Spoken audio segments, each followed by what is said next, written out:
ახალი მემარჯვენეები კი პატიმართა ფართო მასშტაბიან ამინისტიას მოითხოვენ, ამის შესახებ დღეს მამუკა კაციტაძემ საგანგებოდ გამართულ ბრიფინგზე განაცხადა.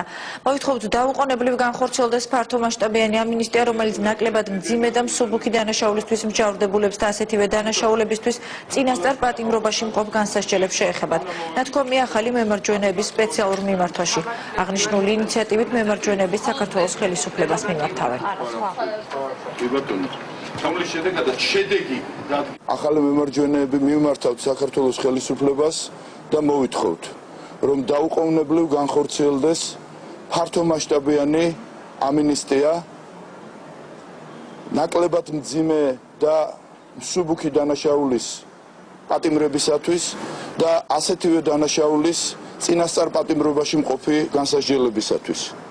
ბუნებრივია, რომ ამინისტია საჭიროებს გარკვეულ სამართლებრივ ნაბიჯებს, მაგრამ შედეგად უნდა მივიღოთ პატიმართა გათავისუფლება, ხოლო რაც შეეხება სამართლებრივ გზებს, ეს ხელისუფლება